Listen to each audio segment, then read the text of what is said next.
Well, Dos, this could be one of the more fascinating chats we've had on this podcast. We're sitting across from a woman of many, many talents, and I can't wait to get stuck in. Kai Furneaux, welcome to the Dos and D Show. Thank you so much. I think we were just chatting before. I don't think I've been this excited for an interview based on how curious I am, because what you do or what you've done throughout your career, I mean, I don't know where to start. We talked about wanting to start more or less around you being the survival expert, but being the stunt woman and the TV presenter and doing so many incredible things. Where should we start? I reckon let's get into survival expert, because we're sitting across from, I don't reckon Kai should be modest. Australia's best survival expert is in the room with us. So let's start there. Kai, how did it all even begin? How did you get into that field? Growing up in the Outback of SA, really. I mean, I think that you got to be pretty tough to survive when you grow up in those sort of places. The second you step out the door, you've got the snakes, you've got the spiders, you've got everything that you have to contend with. So I think you sort of grow up a bit of a survival expert if you're growing up in the outdoors in Australia. But I just sort of developed a passion for being outdoors, and it was always where my heart soars, where I feel most at home, and definitely my first love. So it sort of started there. Yeah. And then did you grow up on farmland or anything like that?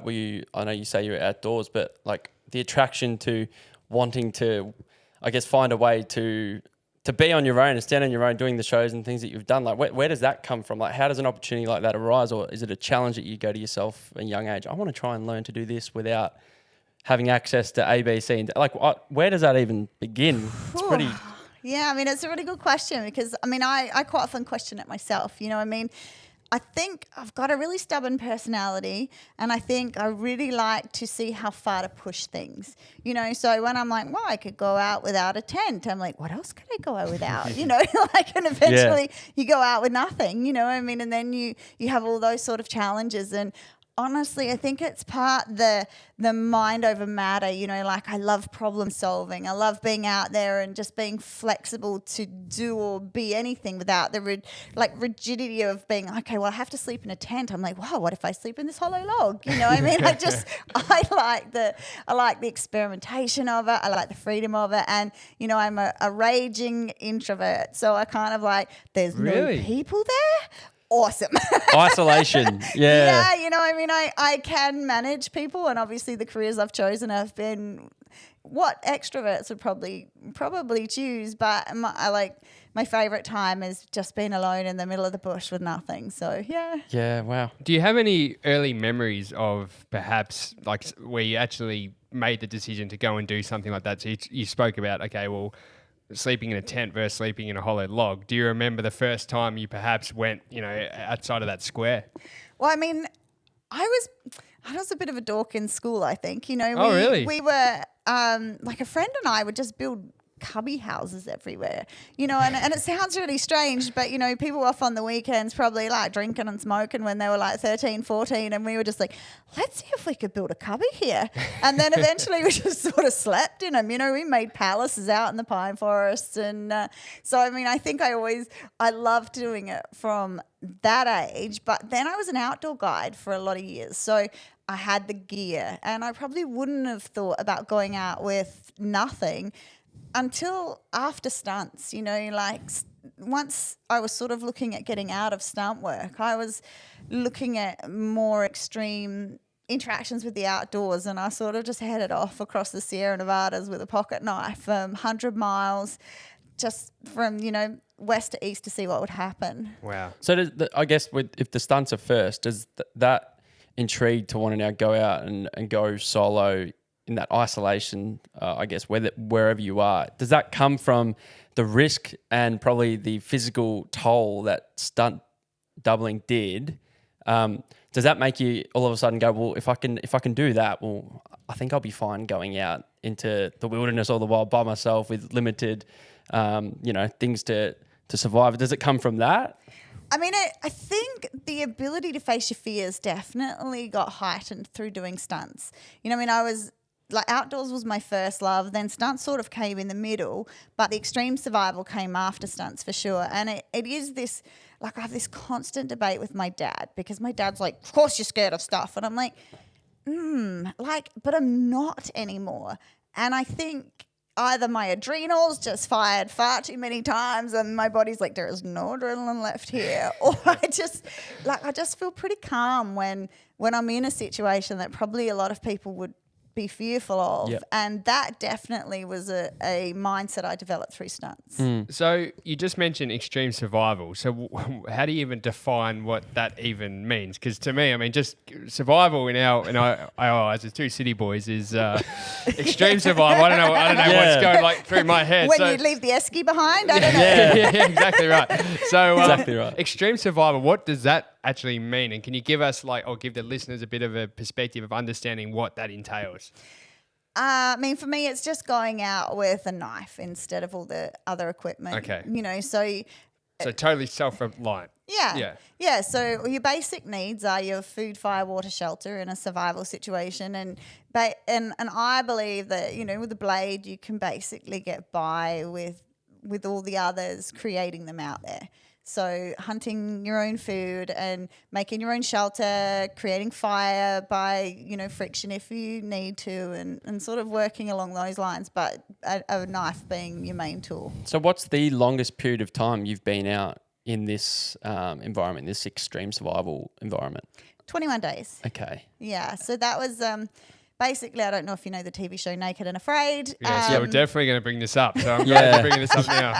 Yeah, well, I mean, that was really the ultimate test, you know, wow. and that they're usually 21 days. So, Do you want to explain the Naked and Afraid, the actual show, and I guess what it is? yeah, so it's taken a while in Australia because I know when I say to people Naked and Afraid, they're like, oh my gosh, that just sounds like some American crap there, that's a bit extreme. But 10 years ago, Discovery gave me a phone call out of the blue and they're like, look, we're doing this new TV show. It's going to be the Everest of survival shows. And you're going to go out there and you're going to survive with nothing. And I was like, wow, intriguing. As a kid, when I would go to sleep at night, I'd be imagining like Swiss Family Robinson type things. Like, what would I do if I was on a deserted island? Like, how cool would that be? So that was my fantasy as a kid, was to actually be shipwrecked somewhere. Yeah. I know it sounds strange. It's coming true. Right. And then so Discovery was sort of offering me this opportunity to start from scratch, but you have a bit of a safety net because you do have a camera crew there. Of course. And then they were like, stay with us though. It's called Naked and Afraid. And I was like, no, thank you. I was in Byron Bay holidaying with a family at the time. And I just remember being like, click, no thanks. Not my thing. I'm not a nudist. I don't. I'm not streaking through streaking through school. It's not me. No. And then they called me back the next day and they said, look, it's all going to be pixelated. This will be the biggest survival challenge that anyone's ever faced before on TV and for a show. And you've got a man and a woman initially meet each other for the first time with no clothes, but you get to bring one item of choice with you. So in a survival scenario, it's not going to be shoes. It's like you're looking at practical things like a blade, a fire starter, a pot, any of those things. So you end up with 2 items out there, 2 people, 21 days. And It's not a competition. Like, no one wins. You just either stay for the 21 days or you tap out at some stage. And you work together? You're on a team? Yeah. So that's the idea. But initially they would cast for drama. So they would just put 2 of the complete opposite people out there and then just be like, let's see what happens. I'm imagine if you both brought the same item, wouldn't that be shit? Or someone really useless that has no idea what they're doing. Well, see, there's that too. Okay. So, I mean, people's idea of what a survival expert is very loose as well. I mean, I know what I think someone should be able to do to survive, but you're not going to, at that stage, there wasn't a lot of people who, A, knew those sort of things, and then B, would volunteer for a show like this. Yeah. So, you don't bring the same item because you suggest 4 items to producers and then they choose 1. So that's okay. Yeah, so you don't end up with 2 blades Gotcha. out there or 2 of the same thing. So you say what your four things are. But yeah, so I thought about it a lot and I had a chat to my parents because obviously their daughter's going to be appearing naked on television. Mum cried and and I decided to do it anyway. Yeah. But I mean, it was an exciting challenge. Yeah. And it was weird, you know, it really is. But honestly, it's in its 10th season now of filming. It's the most popular show on Discovery, and hundreds of episodes have been filmed. And at the end of the day, it's an amazing look at what humans can endure when they have to. Because everyone goes out there and they think it's produced. They think they're going to get food. They think they're going to get water. That's what I was going to ask, yeah. Yeah, no, nothing. Like, especially not in the early seasons. They just dropped us in there and just watched. And the camera crew don't talk to you. And, you know, you are just really in this situation. And I just think that people either crumble or they achieve far more than they even believe they're capable of. So it's interesting show. Where does what do the camera crew do? Like, are they survival experts themselves, or do they just head off for the night and say, see you later, here's a couple of cameras or whatever? And yeah. Were you in the Amazon too? So I did Louisiana Swamps, my first one. Right. That sounds lovely. Oh, like the ads were coming out for it. I was the 6th episode, so the final episode filmed in the first season, and the ads were already coming out before I went in, and people were in paradise, like the Maldives and Panama and white sandy beaches and swimming in aqua waters and catching fish. Yeah, I could survive out there easily for 3 weeks. Like coconuts and bananas, and then they're like, so we're sending you to the swamps. Oh my God. And we got flooded out. We had no dry land. Like the mosquitoes were horrendous, and people still to this day say it's one of the worst episodes they've ever seen in like the hundreds filmed. Wow. So it was a bit of a thing that I walked off of. I'm like, glad I've done that, never have to do that again. But then they asked me again, and I've done it a few more times since. But I was definitely in the Amazon. That was a new concept they filmed where they sent someone out alone. And you know, as I said, I like being alone. Yeah. So but not with all the snakes out there. Yeah. I wish I'd seen a snake. It would have been delicious. With the because I don't know what would be like. They're both hard on different levels, but the first part, knowing you're completely naked, like that's a challenge in itself. So maybe touch on what was harder, like the confronting manner of that, meeting someone you're completely nude, or the fact that I'm sure after a couple of days you start building this rapport, and that whole part of it, the nakedness, probably goes out the window. I don't know at that stage. It's like 5 seconds. Yeah. You know, you think it's a couple of days, but we took our clothes off and stepped out of a canoe into waist deep water in alligator mating season. Oh, God. So from the second you're waist deep, you're not like, oh my gosh, my boobs are showing. It's the last thing you're worrying about. Yeah, you're like, our instruction was to slide your feet slowly along the bottom, and if you felt an alligator with your foot, like just slowly back away. So I'm like, you've just got so many greater things that you're worrying about. You're doing this while you're doing it. Like, but I was thinking before, I'm like, I would hate what I'd smell like, and I'd probably, my facial hair would look gross after a few days. Quickly that becomes not an issue at all. I mean, you don't brush your teeth for 21 days. That would be the biggest challenge for me, I reckon. Wow. Yeah. But you're not really eating anything either. So, you know, I mean, you can chew on a bit of stick and use some charcoal. I mean, there's ways around it. But that first teeth brushing after 21 days, it's almost better than the shower. Oh, I bet. What about, so obviously you've got a good relationship with Discovery, Outback Lockdown. Talk to us a little bit about that to end up becoming a host. I mean, that's incredible. Yeah, I mean, that was just one out of the blue. Lockdown happened. I was on my cousin's farm because I was like, well, if I'm going to lock down, I want to be on like 36,000 acres, right? That's right. Never mind a little apartment building in Melbourne. I was just like, thanks for the dig. See us.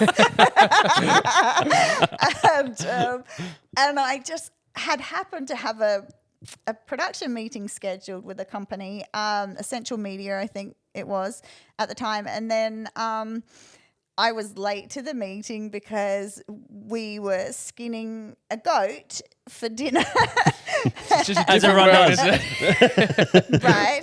So I'm like, rock up to the Zoom meeting. I'm covered in blood. I'm like, I am so sorry. I'm like, I was just skinning a goat. And the company's like, You were what? Oh my I'm God. like, how you That's gold. You're like, we're just running out of dinner, and I just took me a second longer to gut and skin the goat. I'm really sorry. So where were we? And they're like, where are you? And I told them, and they're like, what are you doing? I'm like, riding out lockdown out here, off the grid, off the land. And so 3 days later, there was a camera crew there, and Wow. just to film it, because a lot of people were having really awful lockdown experiences, and they want to sort of share Australia and share, a different type of experience with the world. And like, it was a little, like, there was a camera guy and an assistant, and then I basically produced most of it out there, just saying, like, oh, today we're going to do this, and today, like, they just followed us around.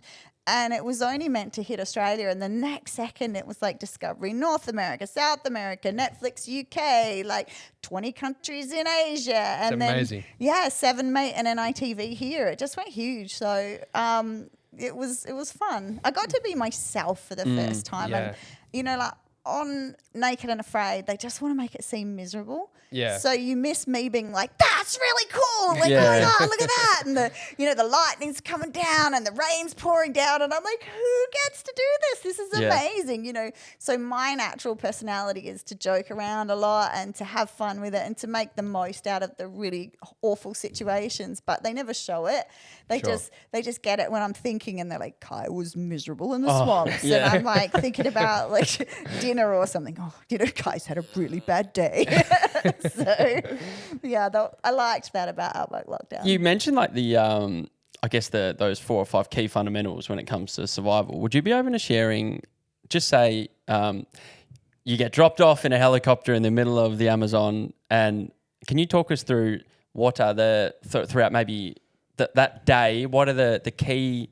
I don't know, 5 most important things you need to do within that first day to Survive. to survive, to get some sleep that night. What would you typically do? Yeah, I mean, and it's interesting because there's the 4 basic survival needs, and they're the things that you'll die if you don't get. So, you've got food, water, shelter, and then fire or warmth, like temperature control of some sort. And they are your priorities. And it always interests me because people are like, water's the main priority. I'm like, not if you're in a swamp, you're not. Like, you've got water. So the first thing I do is just assess my situation that I'm in.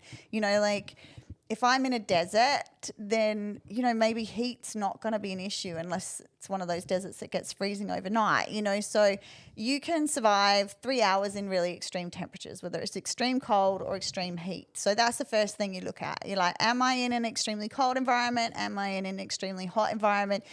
How am I going to get through the night? And you've only got, did you say only 3 hours? Yeah, in extreme temperatures, yeah. So, like, people say you can last 3 days without water, but if you're in a desert, you are dysfunctional within about 3 hours. And if, like in the extreme heat, if you're not doing anything about it. And then extreme cold, like if you are in minus 25 degrees, then 3 hours. Yeah, so that's sort of your first priority is like, can I survive the night as far as temperature regulation goes?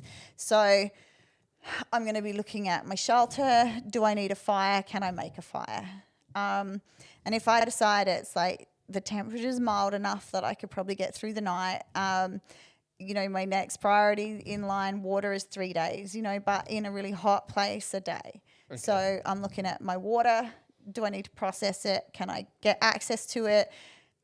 What's my situation there? And then so if I can end the day with fire, water, and shelter, I've considered it a success. And food is just a bonus. Yeah. See, it's interesting because I naturally, obviously with absolutely no ability to survive, but I'd just think food, water, and like outside, like predators, like potential. You're looking at a man that is so terrified of spiders. It's not funny, Kai. Where's the closest spider? Yeah. But I'm thinking, like, imagine if you're somewhere where there could be bears or something like that. I'd be thinking, like, well, some of us have hiked in Canada. I've hiked in Canada, and I was shitting myself for the bears. So, absolutely, no. Yeah, you're right. No, you're right. No, 100%. It is. That's just what comes to my mind. Yeah. Yeah. So, look, I mean, there are predators. For me, a predator's a hit or miss thing. Like, what's the likelihood of it happening? Sure. So, fire is going to keep most predators away. So if you can get a fire going, if you are in a place with predators, then that's good. Smoke, fire, generally they're not going to hunt you unless you have a candy bar in your pocket. It's just like one of those things. It's like when I'm in these situations, I don't have anything that they can't already get. Yeah. So it's looking at it like that. So in Australia, we're so fortunate. There is nothing in the night that's going to kill you. Which for our international audience, everybody says everyone looks at Australia and go, it's just full of dangers everywhere.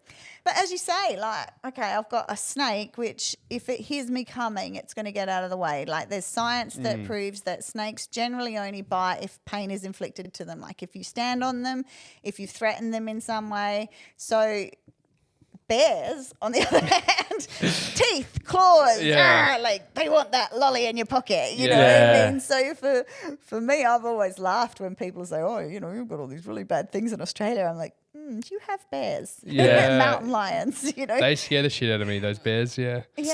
So have you ever come face? What's the most scariest moment you've had with a predator face to face? Have you had one on any of your shows or just on your own through COVID? Did you have anything where you might have a moment where you might have gone, shit, my life is potentially in danger? See, I think this is where that screw's just a little bit loose in my head because I'm too busy being fascinated by the wildlife encounter. Like I'm the one that's like trying to see if I can get just a little bit closer to have a look at that. Bear, even if it was like a huge bird-eating spider, you'd be going near it? Oh, wow. 100%. Oh, wow. Like that's amazing. Like who gets to see a bird-eating spider, and like I'm always like, I'm I keep a safe distance. I'm very aware of animal body language, like if I'm in a water and there's a shark in there, I'm like, this is really cool. But if the shark starts making erratic movements and starts puffing itself up, then I'm like, I'll probably get out, but I don't have that fear response to it because I have just such a fascination with wildlife and how amazing it is. So I'm more likely going like, this is going to make a really cool story than going, oh my God, I got to get out of here. So yeah, there was a jaguar in the Amazon. So I was on a little island and my producer came up to me just before she left for the night, because we are alone at night. And she said, oh, look, the locals have just told me they've seen a jaguar that's like swum to your island. So yeah, okay, good night. And I was just like, oh, okay. And I just I made sure I said to her, look, if I'm not here in the morning, it's not your fault, I chose to be on this show and it's all cool. Holy shit. Wow.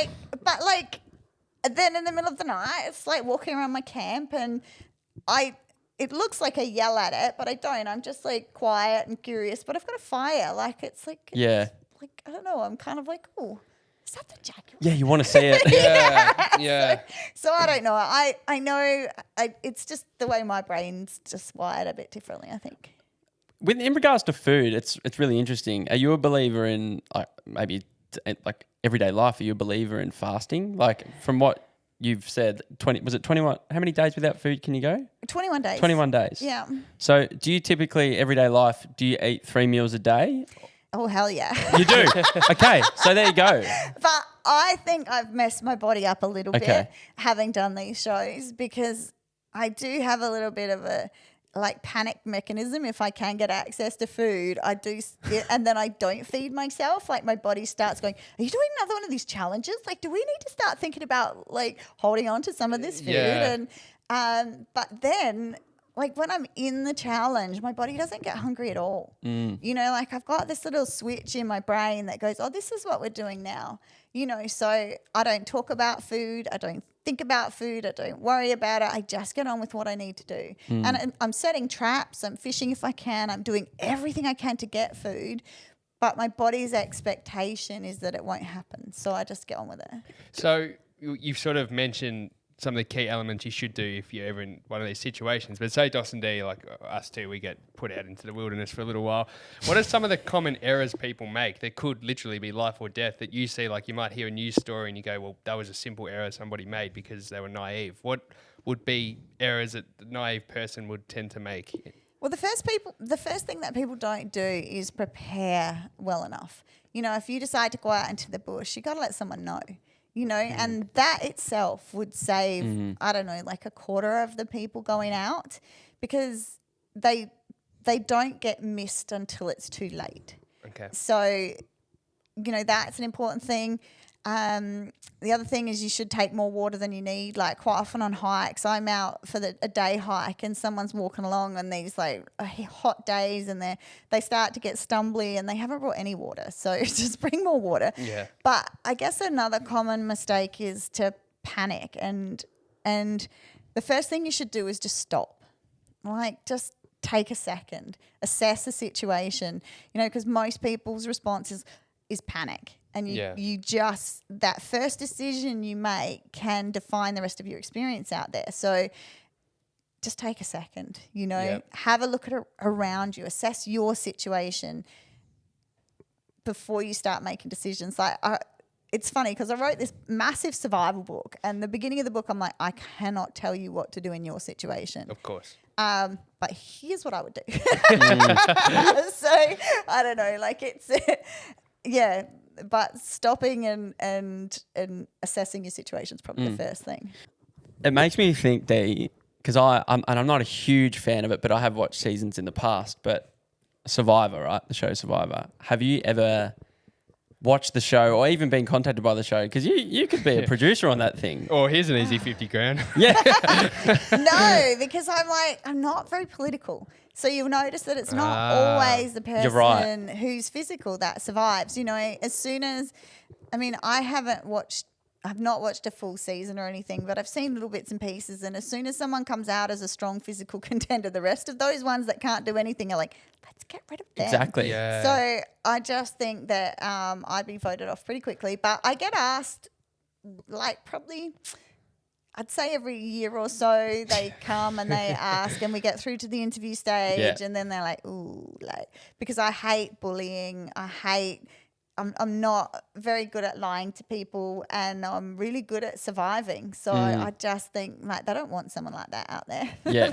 How like, in all honesty, what do you think? How much of it is surviving? Like, not much. I mean, you've got food, you've got stuff going on behind the scenes, and you know, it is really just it's a game show, and you know, I mean, it is surviving for some people. You know, you don't have access to the same amount of food, you don't have access to the amenities, but I've never heard anybody say that they don't get to brush their teeth out there. True. You know, like that's a big deal, and you just know that these people who are doing the show, if they really didn't have access to things we don't see, they'd be like, my teeth are nasty. Yeah. Right. So you just don't see that. Yeah. So I don't know. I think it's amazing though. You know, like good on them. Like they're pushing themselves Definitely far beyond anything they've ever done, and that in some essence is surviving. And then, you know, to go through that, like the conniving social manipulations and like that, to me is terrifying. Yeah. So, never mind the Jaguar. Just don't put me with people like that. The worst part of watching that show is the tribal council, because you're watching everyone sitting there about to vote and they're debating and back and forth. That's more scary. Yeah. And I'd be like, he's going to put you out. Yeah, Like, you don't want to lie. No. Yeah. And I don't want to, like, to me, integrity and authenticity is really important, you know, and I just don't know where I'd stand with that. Because, like, they did one where they put family out, and my cousin, whose farm I was on, and I were, like, interviewed for that. And they were just like, you know, would you stab your cousin in the back for, like, this amount of money? I'm like, for no money. Like, for no money would I ever throw. You know, if they said to me, you don't get a cent, you know, but your cousin will get it all, I would say, give it to my cousin. You know, I just don't have that in me. Like, money's nice, but it's not worth, like, I don't know. Betrayal, yeah. Compromising who you really are for me. Plus, if the whole money system fell down tomorrow and it was all about survival, you're going to survive. You're going to be the first one. And they'll be asking her for the help. Yeah, absolutely. I've got the currency that we might need. That's right. Want to follow on from one of Josh's questions earlier. He talked about fasting. So in your everyday life, or in the everyday person's, you know, everyday life, is it important to put your body, do you think, under stress? So even in just things like cold showers, for example, are you a big believer in that kind of thing? 100%. We are too comfortable. you know, and so then a little bit of discomfort is a huge stress. So the things that we can do in everyday life are the fasting, you know, like I believe it's good for some people for sure, you know, and I think it's a good thing to do, like get a little bit uncomfortable. We eat too much anyway, you know, we don't need those regular meals all the time. We don't need that amount on the plate, you know, so even if you just let your body know what it's like, just to be under that little bit of stress is good. And I cold shower every day. Like I'm a huge, like the Wim Hof stuff, you know, I do the ice plunges, I get in cold water, and that discomfort translates to everything in life, because when stuff starts to get stressful, you can just go back on, oh, well, it feels stressful like that and I can do this, you know. So it relates to so many other aspects of life. But I think, you know, I'm not a huge conspiracy theorist or anything like that, but if the grid goes down, our biggest issue is we are too comfortable. Yeah. You know, we never put our body through physiological stresses that will enable us to deal with that. So the little things will become the really, really big things. And like for me, when I go on these survival challenges, I take out coffee, sugar, like any chemicals in my food.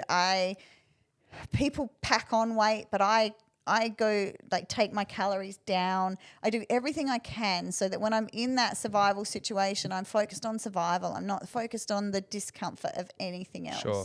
So like, you know, I harden my feet. I get my calluses back up again. I do all those sorts of things so that the body's discomfort is secondary to survival. And I do really think that those are the little things that people can do in everyday society just to stay a little bit uncomfortable at times. So our brain recognizes it's okay.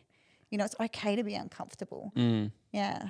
Even from a mental health standpoint, we were talking about it last night, literally last night we were sitting on this couch and we were just saying, if you're someone who's feeling anxious, if you go out and sweat it up for half an hour or jump in a cold shower or put your body through something that's going to push it to a limit of some sorts, that anxiety or that worry tends to just go away in that moment because you're feeling so uncomfortable. But then after it, you feel amazing. Yeah. Like, is that something that you've noticed too? Yeah, 100%. Like, I mean, I had Ross River, which is like a mosquito-borne virus, and I didn't know I had it, but I was feeling really anxious. Like it brings on a lot of mental health things, like you know, suicidal thoughts, like all of these things have been linked to Ross River. And the only way I got through it was cold plunging. So every morning I'd wake up and I'd get this overwhelming feeling of anxiety or like sadness or something, and I would just ice bath for 5 minutes. And it's now being scientifically proven that the hormones and stuff that uncomfortable shock to the body releases increases all the good hormones in your body. So it's not just I feel better because I've done something. There's a whole range of things that goes on in your body that really they're finding helps combat like depression and anxiety. Like it's a huge thing. We're a big, well, we like Dos mentioned, we're having a great chat about it because it's interesting. Like a lot of society tells you that when you're feeling that way, you know, eat comfort food, like take a warm bath. Yeah, Stay take a in warm bed. bath. Watch binge Netflix all day. Like do all these things where I'm a total believer in the opposite. Because I've just noticed in myself, best thing I can always do is go for a run. As much as I don't want to, just get the body moving, and then I feel, you know, a million times better. So it's just, but it's hard because you can't necessarily say these things without sounding like you're not empathetic or like, if that makes sense. Yeah, of course. I mean, there's definitely an acknowledgement of a process that's going on for someone. You know, like you can't be like, you just cold shower it off, you know. Yeah. But these are things that can help, you know, and Absolutely. have helped a lot of people. And for me as well, like it's not just on this physiological level of all the chemicals and stuff. Like for me, it's like I've achieved something, you know. So sometimes the anxiety can come from a feeling of hopelessness or helplessness, or the sad thoughts are because you feel like nothing's going right. And, you know, a 5-minute or 2-minute cold shower, you have done something that you don't want to do that's for the betterment of yourself. And so you could just go tick, and even just the feeling of having forced yourself to take the run. Control, overcoming, all that stuff. You've achieved something, and it it's quite simple. And it's interesting because, like I just did a recent Naked and Afraid that was a frozen one, right? So I was going into minus 19 degrees. Oh my God. Where was that? Montana in winter. Oh, okay. And I was the underdog because I was coming from Australian summers, but I was on my cousin's farm helping out with the shearing season because I do like to do that. And it was like 43 degrees there. Oh. And everyone was just like, how are you going to go from hot to cold? But it's really hot is as uncomfortable as really cold. So it's just like this. What I was doing to combat being really hot in my mind was the same thing that I used to combat really cold. So like it's transferable anywhere. What would you prefer? Oh, Quickly, hot or cold? I was just going to ask. Like, I don't. There's so many. It's such a hard question. like I hate the hot. Like extreme hot. I just don't like it. I'm one of those grumpy buggers that like as soon as it gets over 40 degrees, I'm just, you don't want to talk to me. But then when it's cold, I don't know. What do you prefer? But minus 19. Yeah, I that's think the coldest ridiculous. I've ever been is minus 13, I think. So You know, that was it's freezing. all cold after about minus True. 5. Yeah, that's a good point. I think I'd normally prefer the cold over the heat. So yeah. What about you, Kai? I like the heat. You like Do the you? heat? I like, yeah. I mean, Well, especially if you're going to be on Naked and Afraid, you'd probably prefer the heat. yeah, Yeah. Get a I nice tan. right. I've never had a hot Naked and Afraid. You know, I've always been in those ones where it's like, it was the coldest me on record. Well, I was going to ask that because what about sunburn and stuff? Like, You know, I've never had that issue. You Really? know. The shark one was probably the warmest it's been for me. But there was, you know, shady trees that you just sort Okay. of hung out in all day or swam in the water. But Yeah. and I went in from our summer, so I had a good base tan. That's another one of my prep things Yeah. that I like to do, just make sure I don't have anywhere that could get too burnt. But yeah, the other ones were just cold. yeah, and, okay. yeah. Do you want to move on to the stunt? Let's do it. Double stuff, because I'm very interested in this. So give the listeners a bit of a background, because you've legitimately been in some of the biggest movies in the world. Almost everyone listening would have seen you. Little do they know. So tell us a little bit about that side of your career. Yeah, so I guess I was an outdoor guide and I decided I wanted to try something a little bit different. I wanted to sleep in my own bed at night, but I wanted to have a career that was active and that pushed myself physically every day. And I was like, somebody suggested stunts and I thought I would give it a go, but honestly, I didn't know what it was. Like I wasn't a person that watched too much TV, so I didn't know that the actors weren't doing those things. Yeah. Hadn't even really thought about it, didn't cross my mind. Yeah. But then I was like, so you get paid to dress up, like, because I was always playing superheroes as a kid. You know, I was always like, me and my cousins were always dressing up. So I was Who was your go-to? I mean, Batgirl probably. Yeah? Yeah, Yeah. you know, it, like my cousin would be Batman, my little cousin would be Batboy, and I'd be Batgirl, you know, just sort of. But just any of them really. I was like, you know, we did the whole Green Lantern, Pink Lantern, Yellow Yeah. Lantern. We went all over the place. But so I loved that. And then I just wanted to push myself, you know, I just wanted to see what this body was really capable of. And I thought, being an outdoor guide, I'm like, I'll do all the rock climbing movies and all the abseiling. And that doesn't happen in movies very often. Like, I think in 16 years, I abseiled twice. So I had no transferable skills or anything like that. But I went over to Vancouver and I learnt to fight. And that sort of became... Like MMA? Or like there was a stunt training academy, and the guy who became my mentor there, he was kickboxing and taekwondo instructor, and so I didn't get any belts, but that was sort of my base, was kickboxing. Gotcha. And then they loved women having taekwondo because of the big kicks through screen and stuff like that. So did a bit of that, a lot of weapons. Like, I loved weapons, like Yeah. swords, and I mean, just felt so natural in my hand for some reason. I love the feel of it, and just went from there. So from your point of view then, how do you get into a movie? Like maybe, I don't know, does it start off small? And we'd love you to maybe share some of the biggest movies or any movies that you've enjoyed the most. But how do you get a job as a stunt woman on a movie? Yeah, see, it's really hard. Yeah. So quite often I'll have people hit me up and I want to be a stunt woman, and I like stunt man, stunt woman, and I have a list of things and I'll send them this, like, so you want to be a stunt woman Word doc, and I never hear back from any of them. You know, like, it's not as easy as I want to be one, and so let's go. Like, usually it takes 3 to 5 years of busting your butt to literally to get to the stage where someone's going to trust you to do that role. And so people complain about the nepotism of the film industry, particularly the stunt industry. But at the end of the day, you're like millions of dollars can be involved in one shot, and you want, and your life can be on the line. Like you are doing the things that are too dangerous for the actors to do. So, there are positions that you have to get into, and where if you're out by an inch, like you could end up in hospital. And so people just want people they can trust to do those shots. So that takes a while to build that trust. And like I would put together demo reels. So I'll just put together, like show what I could do. And in Australia, they actually have a really good process where you have to pass grading systems. It's not like that in America, but you have to reach a certain grade in a martial art, in horse riding, in gymnastics, in this and that, and do these courses to get into stunts, which I think is a great idea because you end up with only good people on set. But yeah, and then I was an extra on TV shows and movies. So I had an extras casting agent, and they call up and be like, hey, can you wear pink and be in the background of this shot tomorrow? And so I'd be the ones that are like, eating the food. Yeah.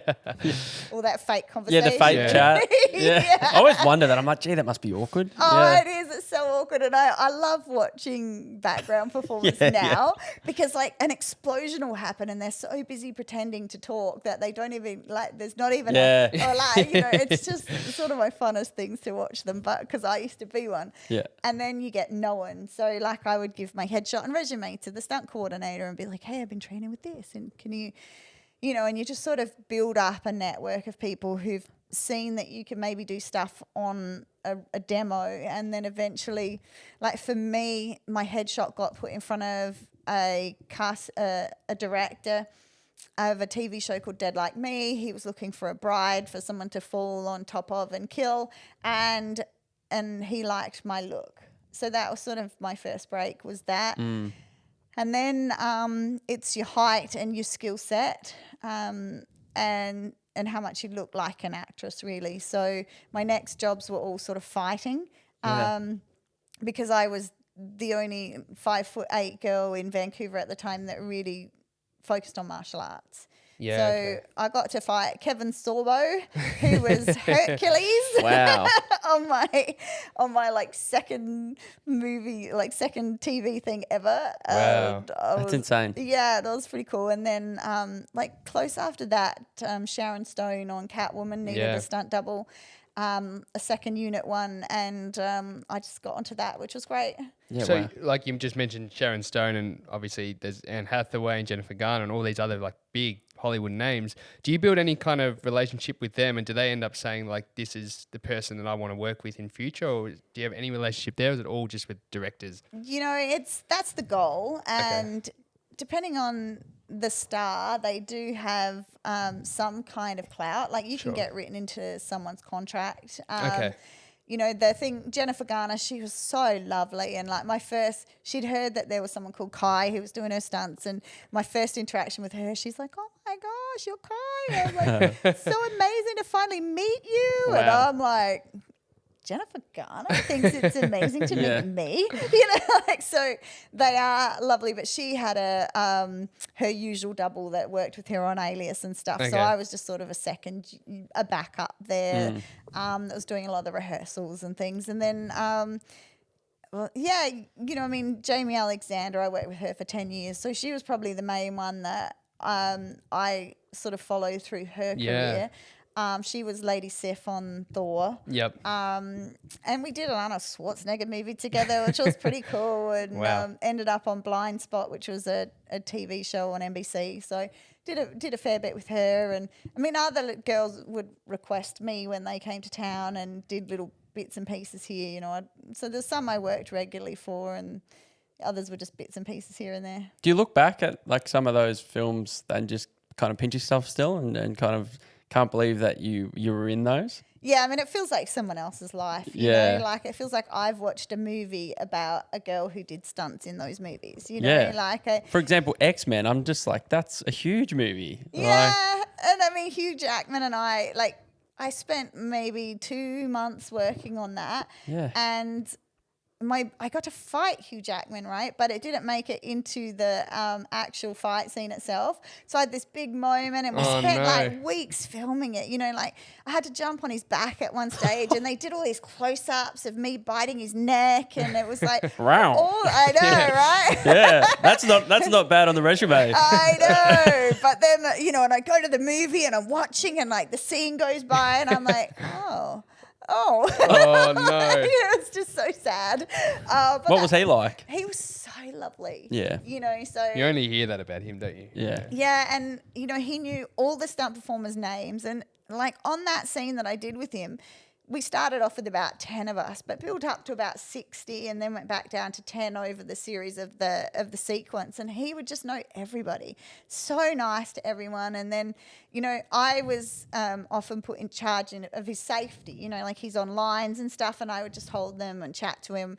And because I was Australian, so the stunt coordinator was like, go and talk to Hugh and like just chat to him, and, had great conversations with him. And then at the end, I was busy on his last day on set, and he got wrapped, and he was saying goodbye to everyone, and I just hear him go like, "Where's Kai? Kai?" And I like, wow, he just had I just stopped what I was doing to come over and say goodbye to him. Just such a sweetheart. Wow, so, genuine. Yeah, that's and amazing. just loved being there. Yeah. You hear all these horror stories about actors and how awful they are to work with, and that's true with some, but people like him and Chris Hemsworth and like Sir Anthony Hopkins, like amazing human, just done millions of movies. Was he Hannibal Lecter?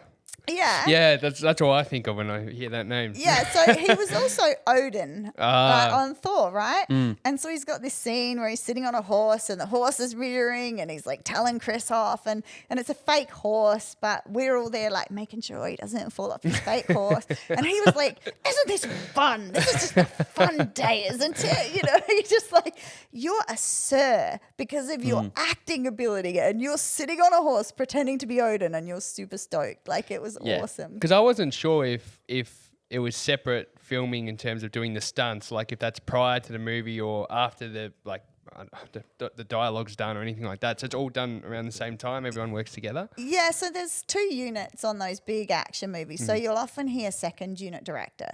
So you've got the main unit, which is usually most of the acting, or is working with the actors, and then the second unit is usually stunts. Okay. Stunts or action. And so there's definitely crossovers. Like, if Chris is doing a fight sequence, they'll have his double there on main unit. But if Chris is busy and they're just filming a big wide of the sequence, it'll be all stunt doubles, and we'll do it on second unit. Gotcha.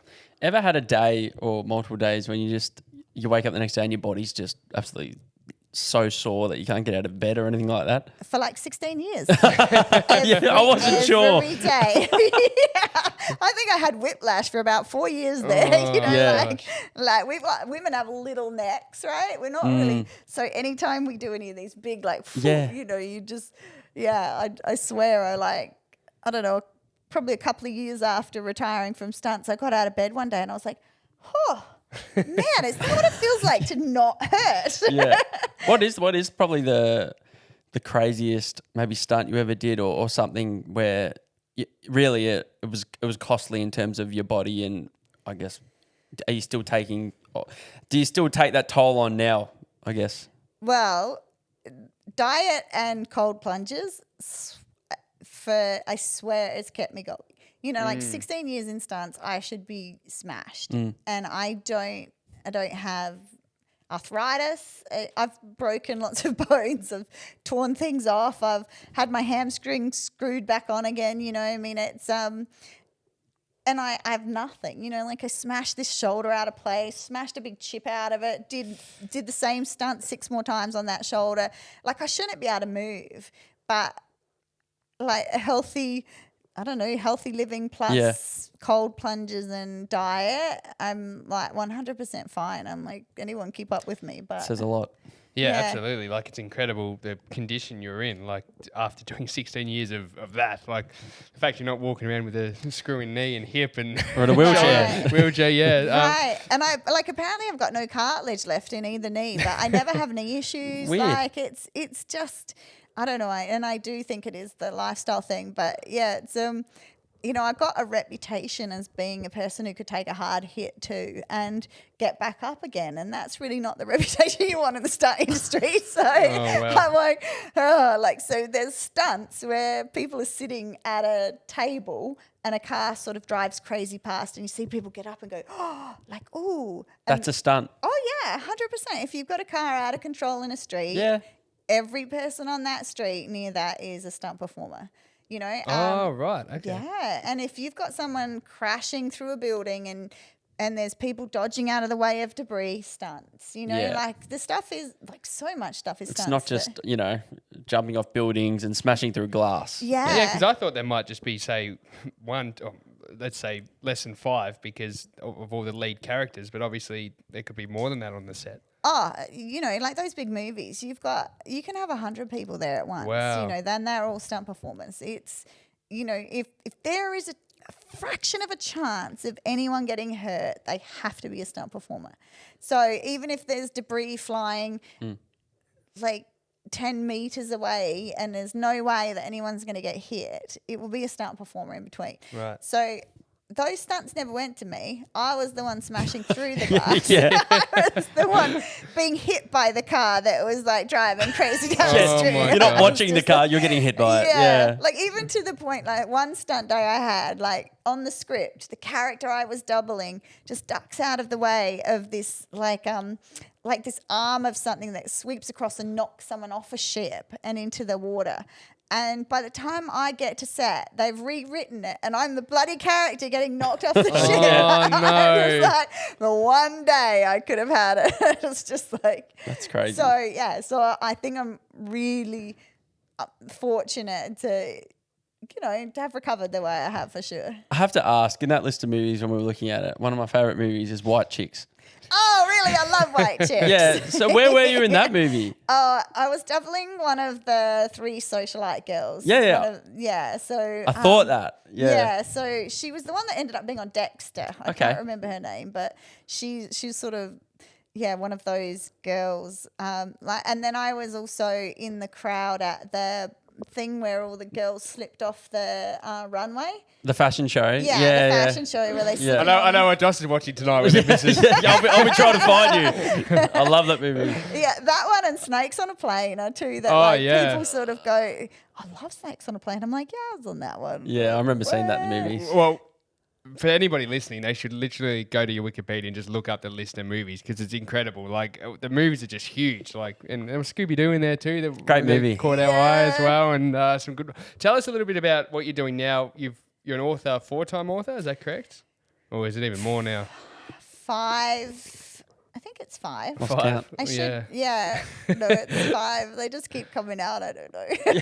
So tell us about the books and the reason you wrote them and what they're about. I wrote my first one in 2012 and really, I don't know. I saw a cartoon that suggested women weren't very good at survival and that the first thing they should do is go to the nearest man. And I sort of got a bit like indignant about it all and sat down and wrote this book in 8 days and then just about how survival attitudes get you through everyday life and how women like just have an amazing attitude when it comes to really extreme situations. And you know what? I think everybody can have the potential to have an amazing attitude. So I'm not saying these are definitely just female traits, but I just wanted to acknowledge women. It's called Girls' Own Survival Guide, and Penguin picked it up and published Wow. it. Yeah. Not bad, straight up. Yeah, Straight up. Penguin. Yeah. So, I mean, it kind of helped that at the moment I was looking for a publisher, I won the World Tourist Stunt Award for being the best female stunt performer in the world at that year. So I think it was more of a like off the back of that. Yeah. But yeah, Girls' Own Survival Guide. And then I didn't really think much about writing. And then I think it was probably 2 years ago now, I got a message through Insta from a publishing company looking to put out the Ultimate Survival Guide. And I sort of was like, like that's really intimidating. Out of everyone in the world, you want me to write this, you know? And so I had a meeting with them and I had to really think about it because like I'm just suddenly opening myself up to a lot of scrutiny. And I have a different view on survival than a lot of people. I think anyone can do it. You know, it's not an elitist game. I think you can know nothing about the outdoors and you can still survive with the right mindset. So I sort of thought about it. I thought, if I don't do it, who's going to do it? It's probably, you know, some old dude's going to write it again and he's going to make everyone feel that you can only survive if you have the proper skill set. You know, and a lot of these older survival guides, they also rely on really outdated information and no one's tested it. And I'm like, like I've tested all of this stuff and I've put my life on the line for it and I've done it in the freezing cold and I've done it in the boiling hot and jungles and beaches and swamps and every environment you could possibly test any of this stuff out on, I've done it. Yeah. So if I don't write it, people are going to be given a lot of misinformation again. You know, like if you I know this is probably not going to mean anything, but if you Google a deadfall trap, they say it's the best trap for a jungle environment and it's not. It's like the worst trap you could ever, like, because it relies on a really heavy weight falling on something, but jungle ground is usually smushy, so the thing's going to get away and you don't really have a lot of heavy stuff in jungles that will smush. So do you need to get that? Keep going? Okay. Yeah, so I just astounded by the amount of misinformation that people say with authority and then people put their life on the line for it. You know, like this whole thing about drinking your own pee. Like, tell us about that because that's really, I'm really interested in that. Yeah. And every now and then someone will survive and they'll go, I did it because I drank my own pee. And I'm like, you did it regardless of the fact you drank your own pee. Because scientifically that does not make sense. You know, like it's a waste product that your body said, we don't need these. And so it's kind of toxic. So then when you reintroduce it to your body, your kidneys have to work like 3 times as hard to then process it. So you're basically shutting down your kidneys by reintroducing that urine to your body. And yet it's the first thing people are going to do in a survival situation. So I'm like, don't drink your own pee. Like, just don't. Unless you're hydrated, right? But if you're hydrated, you're not going to want to drink your own pee. Yeah, exactly. So I don't know. So people are still going to drink their own pee and some of them will survive and some of them it'll kill them quicker. But at the end of the day, don't drink your own pee. What about in terms of education? I remember doing outdoor ed in school. Do you see that still being a bit behind in terms of, I mean, there's survival, but then there's outdoor education. That they are 2 different things. But I'm sure there are parts of outdoor education that you might look at and go, that's outdated. Yeah, outdoor education's an interesting one because I feel like it's becoming so regulated now that it's probably detrimental due to the fact that it's so regulated. So I don't know, maybe I liked it when there were sort of the cowboys in the education department going like, just kayak across that lake, you'll be fine. I just think like, because now it has to be ticked off. Yeah, and a lot of, you know, the outdoors is an amazing medium for kids. You know, like it develops so many personality traits that can be used really positively moving forward in life. You know, like you learn persistence, perseverance, problem solving, to be a little bit uncomfortable. You learn that you're capable of far more than you ever believe that you're possible. Like, kids spend a week with me and they walk out changed. Of course, you know, and they move through life with this bar that's up here instead of down here now. And everything they do, they go, shit, can I swear on Of course, They go like, shit, I did that, I can do this, you know. And so the outdoors are so powerful. And now we're in this situation where we're like, oh, don't do that. Oh, that's really scary. Oh, have we done the risk management assessment for this? You know, and so the experiences are far more diluted. But it's sort of coming round again. Like I'm doing this amazing program with a school in Sydney where we put year 9 girls out for 24 hours on their own. Wow. And they just go out with a tent, their little bit of food and a cooking stove. and spend 24 hours on a solo. That's And great. it is amazing. Yeah.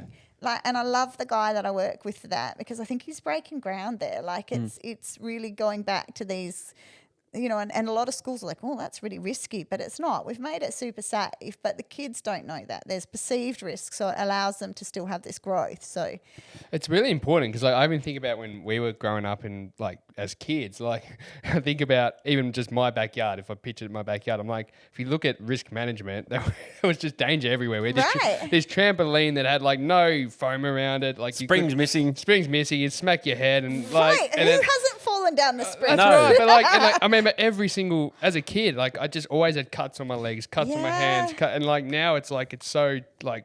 taboo to have, like, to let your kids play. And Right, they've all got those like things up around the net. trampoline so that you can't fall off it. Yeah, so I actually even remember at my grandparents' house, like we wanted to build a cubby. You mentioned cubbies at the start, and we were so set on sleeping in it. Yeah. And they were like, "Yeah, you can sleep in it," but they knew full well that we'd get halfway through the night and come inside. Yeah. Like, and we learned the lesson. Like, you Right. know, it's interesting. Well, I mean, I have a lot of conversations these days about fear as well. Like, why are we so fearful of Yeah. everything, and like how kids are anxious about everything. And like we learned by pushing those fears, you know, like we'd get our little bike up to the ramp that we built and we like build the ramp this high. And That's right. Oh, I've nailed it. Build it this high, build it there. And then you'd fall off and you go, okay, we'll go back down to here. Yeah, that's it. Like you learn how to risk manage and you learn how to face your fears and you move through life through the mistakes you made. And I think like not allowing our children to make mistakes is a really big mistake. yeah, I agree. I'm a big believer in that. Maybe one final question. This is going to be very generic, but you mentioned the word fear. Like, is there anything that scares you? Is there a fear inside of you? I'm sure there's probably not, but is there something that you're scared of? I know it's going to sound so cliche, but I really do fear not making the most of every day. You know, like there's this Chinese curse that says, may you live in interesting times. And it's a curse, you know, because they don't want to live in interesting times. They want everything to go smoothly. And to me, that would be a blessing, you know, to always have interesting times. And my biggest fear is, like, I don't regret anything, you know, but my biggest fear would be to get to the end of my life and regret something, honestly.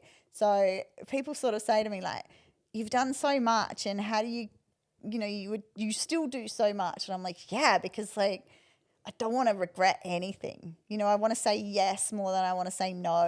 And the biggest fear would be getting to the end of the life and thinking that I hadn't done something. Yeah. Yeah, well, I don't think you'll have that problem. I know that's your biggest fear too. That is my biggest fear. 100% is my biggest fear. But well, Kai obviously was part of the movie 2012, and if we end up in a situation like that, I know who I'm calling straight away. Yeah. But before You and a lot of other people, I better open up like a big bit. We're going to fill that 36,000. Maybe I should make a program. We'll buy it. yeah. How to survive an apocalypse. Yeah. Yeah. But can you give the listeners a bit of yourself a bit of a shout out? How do we watch your stuff? How do we buy your books? And how do we follow you? I mean, you can buy my books anywhere online, like all the online stores. If you want Girls Own, that's just through my own website. If you want a signed copy, you can go to kaifurneaux.com. Easy first name, KY, and a really hard last name. We'll have the spelling in the title. They'll be able to follow that. Yeah. And the same with all my media. Like I'm on Instagram, Facebook, Twitter. So, Perfect. you know, anyone can jump on and see what crazy adventures I'm up to. I'm always testing survival theories and pushing my boundaries and working to hopefully sort of make the world a little bit of a better place as we move forward. Oh, we And love Discovery as well. Can we watch? Yeah, so Discovery, I think Foxtel has the Okay. Naked and Afraid. So I think you can find some on Netflix. Cool. Outback Lockdown is on SBS On Demand. Oh, great. Yeah, Easy. so I mean, I kind of lose track, but Of there's course. a few things around there. It's gone all around the world. So Yeah, Yeah. exactly. And I think the Naked and Afraid Frozen is coming out in June this year. So it aired in America last year, but it's hitting Australia, I think, in our winter. And Okay. that's Perfect just- timing. Yeah, that's just an interesting look. I mean, I I'm having such a good time out there that they don't really focus on me. There's a lot of other people out there, but you can have a look at what human beings are capable of in the freezing cold with a little bit of fur to keep them warm. Oh, Wow. I'm looking forward to that. Me too. Well, Kai, thanks so much for coming. We've absolutely, I'm blown away. I just loved it. I'm so excited to edit this up and share it with everyone because it was unbelievable. So thanks so much for making the effort. You're welcome. It's been great chatting with you too.